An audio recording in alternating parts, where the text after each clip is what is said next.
প্রত্যেকটা গিটে গিটে সিম দেখছেন, এই দেখেন প্রত্যেকটা। এই এই কানে দেখেন মানে কতগুলো সিম। আসসালামু আলাইকুম, আশা করি যে সবাই ভালো আছেন। তো দর্শক, আমি একটা সিমের খেতে আসলাম, ঠিক আছে। তো সিমের যে চাষি, সেটা হচ্ছে আমাদের চাষি আছে এখানে, ঠিক আছে। তো ওনার সিমের বইতে খুবই ভালো সিম ধরেছে।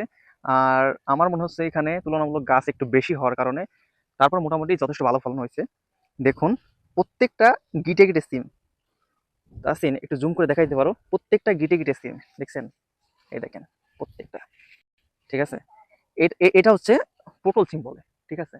এই পটল সিমের এখন বাজারে পাইকারি 25 থেকে 30 টাকা কেজি, ঠিক আছে। এটা ওয়েটও বেশি হয়, এটা ধরেও বেশি। দেখেন প্রত্যেকটা প্রত্যেকটা গাছে অনেক সুন্দর ধরেছে। হুম, এদিকে দেখো, এই দেখো কত সুন্দর ধরেছে গাছে, দেখছেন। এখানে খুব ভালো ধরছে। তো দেখুন বন্ধুরা, প্রত্যেকটা গাছেই যথেষ্ট ফুল স্বাদ আছে এবং যথেষ্ট সিমও আছে। কৃষক যে আছে রাজ্জাক ভাই, তিনি আজকে সিম হারভেস্ট করতেছে অলরেডি। দেখুন তিনি তারা 2-3 জনে মিলে যত সিম আছে সব আজকে একদিনে হয়তো হারভেস্ট করতে পারবে। দেখুন তো, দেখুন বন্ধুরা, এই এই কানে দেখেন মানে কতগুলো সিম, ঠিক আছে। দেখেন একটা কয়শো গ্রাম সিম হবে, প্রায় 250 থেকে 300 গ্রাম সিম হবে, যত একটু মানে পরিপক্ক হয়।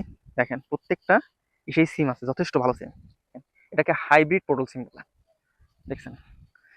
তো যাদের সিম ক্ষেত আছে এবং সিম ক্ষেতের প্রচুর পরিচর্যা করতে হয়, এখানে প্রতি সপ্তাহে সপ্তাহে স্প্রে করতে হয়, না হলে আসলে এই যে এর পাতা ভালো থাকে না, ঠিক আছে। যেরকম ফুটকুনি ফুটকুনি লাগে দেখেন, এই ধরনের সিমের চাষ যারা করে তাদেরকে অবশ্যই 100% কেয়ারফুল হতে হয়, নাহলে পরে সিমের চাষ যথাযথ হয় না। তো যাদের ভালো লাগছে অবশ্যই ভিডিওটা শেয়ার করুন এবং কমেন্ট করে জানিয়ে দিবেন। আজকে এখানে বিদায় নিচ্ছি, আল্লাহ হাফেজ।